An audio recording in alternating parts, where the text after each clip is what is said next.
নদীর বাঁধ ভেঙে ফেনীতে হু হু করে লোকালয়ে ঢুকছে পানি। তলিয়ে নষ্ট হচ্ছে হাজার হাজার হেক্টর আমনের চারা, ভেসে গেছে কয়েকশো পুকুর আর ঘেরের মাছ। বৃষ্টির প্রভাব রাজধানীর কাঁচা বাজারে। কম সরবরাহের অজুহাতে ঊর্ধ্বমুখী মাছ ও সবজির দাম। ভরা মৌসুমেও মেঘনায় মিলছে না রূপালী ইলিশ। অনেকটা শূন্য হাতে ফিরছেন জেলেরা। পোশাক কারখানায় সহিংসতার প্রভাব, শ্রমিকদের বেতন দেয়া নিয়ে চিন্তায় মালিকরা। জ্বালানি সংকট ও কাস্টমস হয়রানি দূর করার দাবি। পরিস্থিতি দ্রুত স্বাভাবিক করার তাগিদ।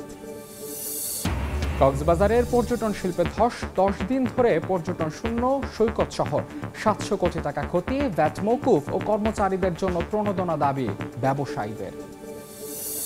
এবং দক্ষিণ এশিয়ার সবচেয়ে আধুনিক কেমিক্যাল শেড এখন চট্টগ্রাম বন্দরে। আগুন ধরে রাখতে সক্ষম অন্তত 8 ঘন্টা। স্থাপনা সহ চারপাশ নিরাপদ রাখতে পারবে আশা কর্তৃপক্ষের।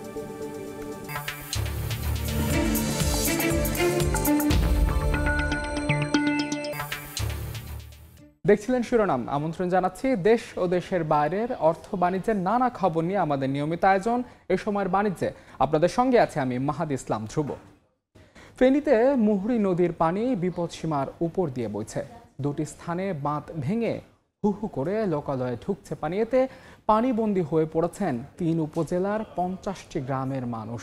ইতোমধ্যে পানিতে তলিয়ে থাকায় নষ্ট হচ্ছে হাজার হাজার হেক্টর জমির আমন ধানের চারা।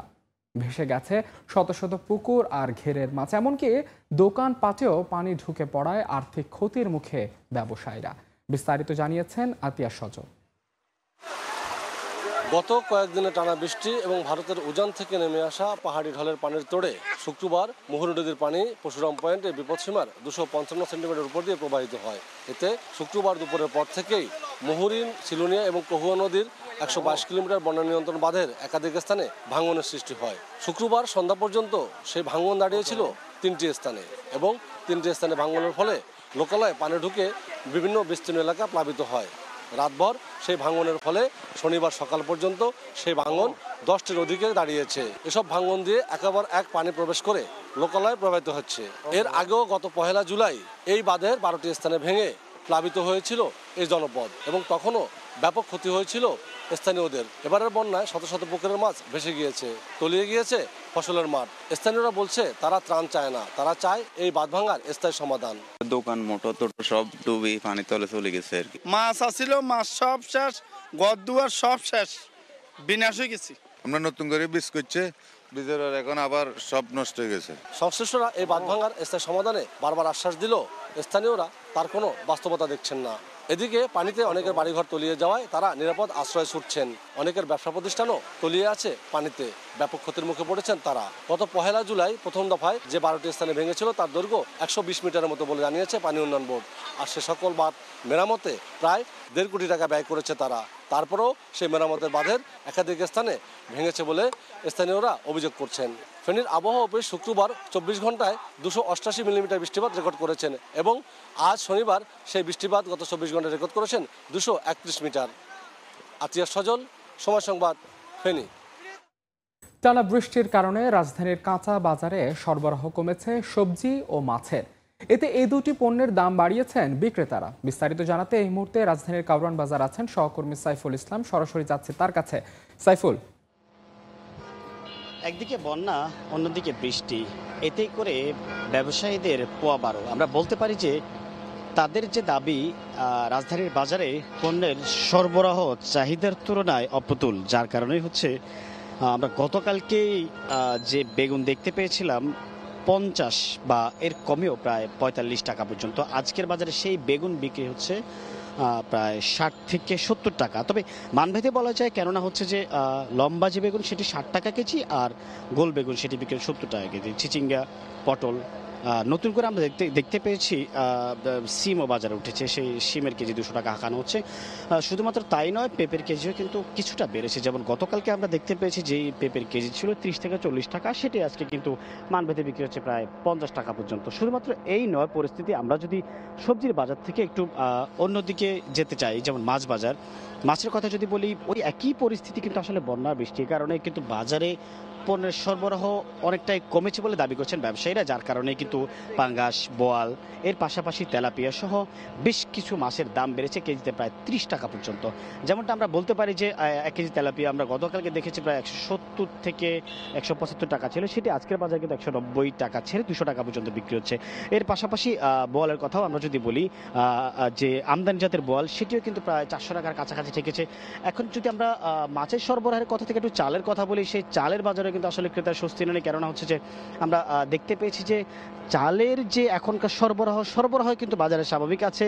পূর্বের যে বস্তা সেটিও কিন্তু আমরা দেখতে পেয়েছি যে বস্তা ভর্তি দোকানে কিন্তু চাল আছে, কিন্তু দামের এই স্বস্তি। তাদের একটাই দাবি যে এই যে দেশের যে পরিস্থিতি, এই পরিস্থিতিকে কেন্দ্র করে কিন্তু ব্যবসায়ীরা তাদের যে সুযোগটা সেটি কিন্তু কাজে লাগাচ্ছে। কেননা হচ্ছে যে ট্রাক আসছে কম, এর পাশাপাশি যে পরিবহনের দাম বৃদ্ধি আসবে কিনা সেটা নিয়ে শঙ্কা, এমন কিন্তু কয়েকটা অজুহাতে কিন্তু চালের দামও বেড়েছে। আমরা বলতে পারি যে মিনিকেট, যে 1 কেজি মিনিকেট সেটি কিন্তু রাজধানীর আজকের বাজারে বিক্রি হচ্ছে প্রায় 70 টাকা করে, যেটি কিন্তু গত সপ্তাহেও ছিল প্রায় 64 থেকে 65 টাকা পর্যন্ত। শুধু তাই নয়, পাইজাম, বিয়ার 28 থেকে শুরু করে অন্যান্য চালের দামও বেড়েছে। এমন বাড়তি দরের তালিকায় থাকার কারণে কিন্তু ক্রেতারা কিন্তু অস্বস্তি প্রকাশ করছেন, দাবি করছেন কঠোর তদারকির। এই ছিল আমার কাছ থেকে রাজধানীর কারণ বাজারের সর্বশেষ। কাঁচা বাজারের সবশেষ খবর জানতে সরাসরি যুক্ত ছিলাম রাজধানীর কারওয়ান বাজারে। ভরা মৌসুমেও লক্ষ্মীপুরের মেঘনায় দেখা নেই রূপালী ইলিশের। অনেকটা শূন্য হাতে নদী থেকে ফিরছেন জেলেরা। মাছ না পেয়ে হতাশ ব্যবসায়ী ও আড়তদাররা।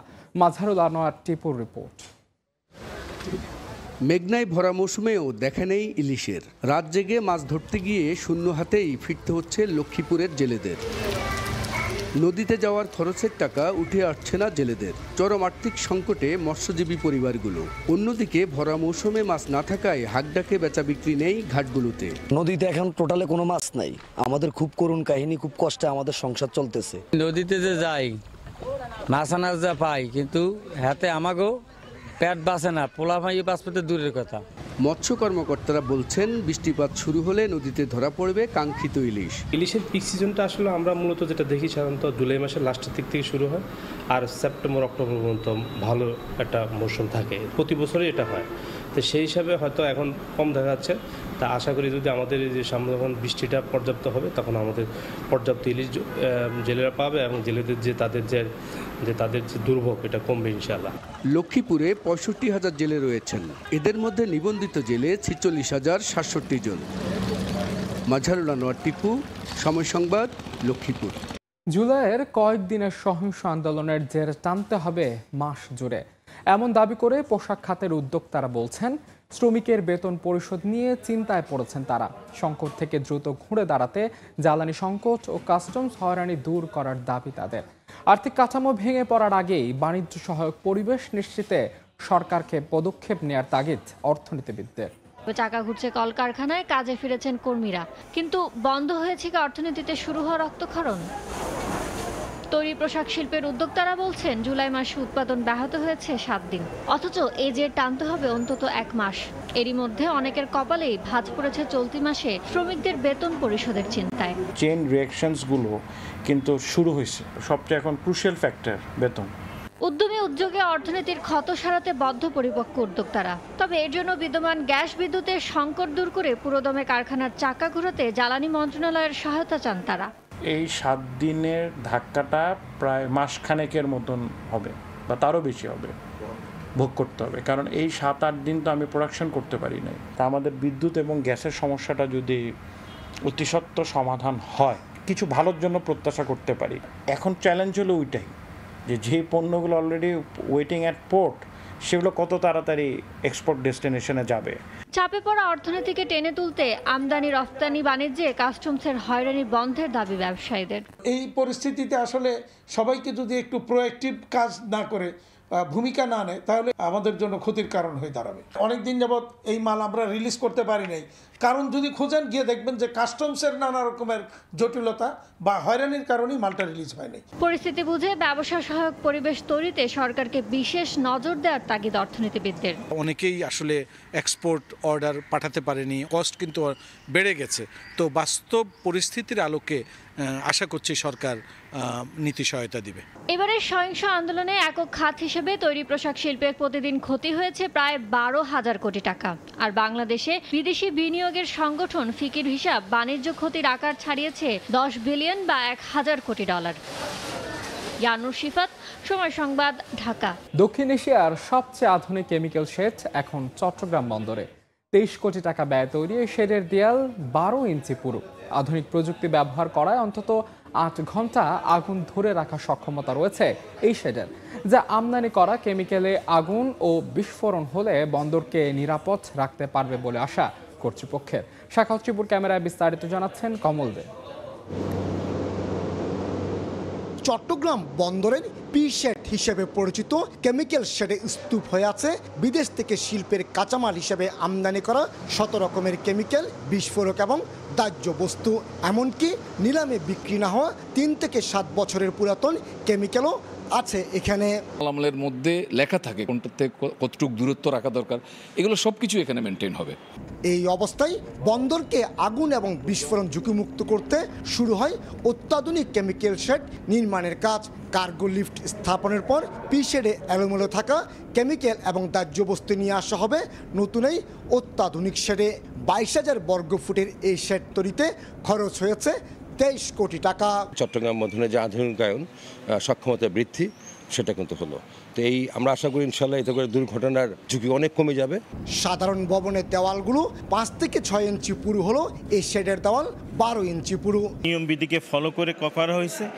আল্লাহ না করুক এখানে যদি 8 ঘন্টাও আগুন জ্বলে, তারপরও এখানে দেওয়ালগুলা নষ্ট হবে না। বিমানবন্দর সংলগ্ন হওয়ায় চট্টগ্রাম বন্দরকে অগ্নি এবং বিস্ফোরণ ঝুঁকিমুক্ত রাখার ক্ষেত্রে সর্বোচ্চ গুরুত্ব দেওয়া হয়। এ বন্দর থেকেই বছরে রাজস্ব আদায় হয় প্রায় 70,000 কোটি টাকা। কিন্তু একদিন পর্যন্ত এই বন্দর ছিল অগ্নি ঝুঁকির মধ্যে। সবশেষ তৈরি করা হয়েছে অত্যাধুনিক কেমিক্যাল শেড, যেখানে যে কোনো বিস্ফোরণ কিংবা আগুন সহজেই নিয়ন্ত্রণ করা যাবে। চট্টগ্রাম বন্দরের কেমিক্যাল শেড থেকে কমল দে, সময় সংবাদ। দিনাজপুরের হিলি স্থল বন্দর দিয়ে পেঁয়াজের আমদানি বাড়লেও কমেছে কাঁচা মরিচের। এ বিষয়ে বিস্তারিত জানাতে হিলি থেকে সরাসরি যুক্ত হচ্ছেন সহকর্মী শফিকুল ইসলাম। শফিক, ভারত থেকে হিলি স্থল বন্দর দিয়ে পণ্যের আমদানি স্বাভাবিক রয়েছে। বর্তমানে যে পণ্যগুলো আমদানি হচ্ছে, বিশেষ করে কাঁচামরিচ, পেঁয়াজ এবং খাদ্যদ্রব্য বেশি আমদানি হচ্ছে। তো এখানে আমদানি হওয়ার পরে মূলত এই পণ্যগুলো হিলিস্থল বন্দর থেকে বিক্রি হয়ে থাকে। আর গত কয়েকদিন ধরে বৈরী আবহাওয়া চলছে। আজকে গত রাত থেকে এবং বৃষ্টি হচ্ছে, বৃষ্টি হওয়ার কারণে কিন্তু এখানে পাইকার পত্ররা কিন্তু এখানে অনেকটাই কম আসছে। তো বিশেষ করে হিলিস্থল বন্দর দিয়ে কাঁচামরিচের আমদানি অনেকটা কম, তবে পেঁয়াজের আমদানি বৃদ্ধি পেয়েছে। এখানে প্রতি কেজি পেঁয়াজ আমরা দেখেছি হিলিস্থল বন্দরে বিক্রি হচ্ছে 80 থেকে 82 টাকা, যেটা কদিন আগেও ছিল 90 থেকে 95 টাকা। কাঁচামরিচের যেমন কেজি ছিল প্রায় 150 থেকে 200 টাকা, সেটা বর্তমানে 120 টাকা বিক্রি হচ্ছে। তবে পাইকার পত্ররা তবে কাঁচামরিচের বিক্রি কিন্তু অনেকটা কম হচ্ছে। তবে আমি জানবার চেষ্টা করেছিলাম ব্যবসায়ীদের সঙ্গে যে পণ্যের দামটা যে কম, তারা বলছেন যে দেশের একটা অচল অবস্থা চলছে, বিভিন্ন জায়গায় পণ্য কম চলছে, পাশাপাশি এখানে একটা ক্রেতা সমাগম, অনেকটা পাইকারপত্র কম আসছে, যে কারণে তারা কম দামে পণ্যগুলো তারা বিক্রি করছেন। তবে যদি বাজারে কথা বলি, আজকে হিলি বাজারে খুচরা বাজারে প্রতি কেজি পেঁয়াজ বিক্রি হচ্ছে 75 থেকে 80 টাকা। কাঁচামরিচ এবং দেশিটা বিক্রি হচ্ছে, কাঁচামরিচ এখানে 180 টাকা বিক্রি হচ্ছে। ইন্ডিয়া যেটা ভারত থেকে আমদানি কিন্তু সেটা 150 টাকা বিক্রি হচ্ছে। তবে আজকেও সকাল থেকে কাঁচামরিচের আমদানি 2 টাকা আমদানি প্রবেশ করেছে বন্দরে। ইতিমধ্যে পাইকাররা এসেছেন বন্দরে কিনবার জন্য। তবে এখানে দামটা কম পাওয়ার কারণে কারণে আমি ক্রেতাদের মধ্যে একটা স্বস্তি লক্ষ্য করেছি। ক্রেতারা বলছেন যদি দামটা যদি কম হয় সেক্ষেত্রে হয়তো আরও তারা বেশি বেশি করে কিনতে পারবেন, এমনটাই বলছেন। তাছাড়া এখানে বিশেষ করে পেঁয়াজের ব্যাপক চাহিদা রয়েছে। পেঁয়াজগুলো এখান থেকে যে বিশেষ করে যে চিটাগাং, ময়মনসিংহ, গরিপুর বিভিন্ন জায়গায় গিয়ে থাকে, সেখানেও পেঁয়াজের যেখানে 2-4 ট্রাক চাহিদা, তারাও পেঁয়াজ অল্প করে পেঁয়াজ কিনছেন। তাছাড়া ব্যবসায়ীরা বলছেন যে বিশেষ করে ব্যাংকগুলো যেহেতু এলসি দিচ্ছে, আগামীতে আমদানি বাড়বে। তো হিলিস্থল বন্দর থেকে আমদানি রপ্তানি বাণিজ্য নিয়ে এতটুকু ছিল আমার কাছে। পেঁয়াজ এবং কাঁচামরিচ আমদানি সবশেষ খবর জানতে সরাসরি যুক্ত ছিলাম দিনাজপুরের হিলি স্থলবন্দরে। দেখছেন, গত 1 বছরের খাদ্য মূল্যস্ফীতির ঝুঁকি বিবেচনায় বাংলাদেশকে লাল শ্রেণী বা আশঙ্কাজনক তালিকায় রেখেছে বিশ্বব্যাংক। বাংলাদেশের পাশাপাশি আরও 14টি দেশ এই শ্রেণীতে আছে। সম্প্রতি প্রকাশিত বিশ্বের বিভিন্ন দেশের খাদ্য নিরাপত্তার হালনাগাদ প্রতিবেদনে এই তথ্য তুলে ধরেছে বিশ্বব্যাংক। 5 থেকে 30% মধ্যে যেসব দেশের খাদ্য মূল্যস্ফীতি তাদের লাল শ্রেণীতে রাখা হয়েছে। গত জুনে দেশে খাদ্য মূল্যস্ফীতি ছিল 10.42%। দেশের বাইরের খবর। সামাজিক যোগাযোগ মাধ্যম ইনস্টাগ্রামকে নিষিদ্ধ ঘোষণা করেছে তুরস্ক। হামাস প্রধান ইসমাইল হানিয়ার নিহতের সংবাদ ও এই ঘটনার পোস্ট সেন্সর করায় এমন সিদ্ধান্ত নিয়েছে দেশটির সরকার।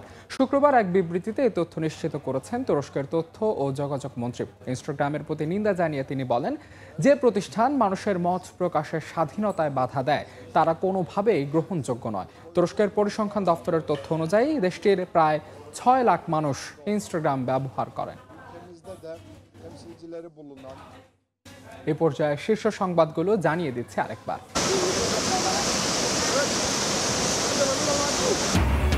নদীর বাঁধ ভেঙে ফেনীতে হু হু করে লোকালয়ে ঢুকছে পানি, তলিয়ে নষ্ট হচ্ছে হাজার হাজার হেক্টর আমনের চারা, ভেসে গেছে কয়েকশো পুকুর আর ঘেরের মাছ।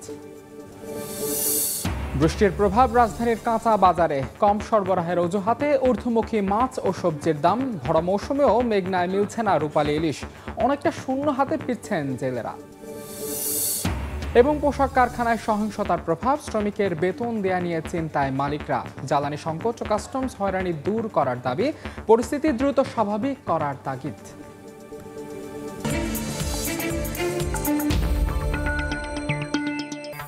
এই ছিল এই সময়ের বাণিজ্যের এখনকার আয়োজনে। সময় সংবাদ নিয়ে সঙ্গে থাকবেন সহকর্মী শায়লা রহমান ইমা। ধন্যবাদ মাহাদি। সময় সংবাদ নিয়ে ফিরছি কিছুক্ষণ পর, সঙ্গেই থাকুন সময়।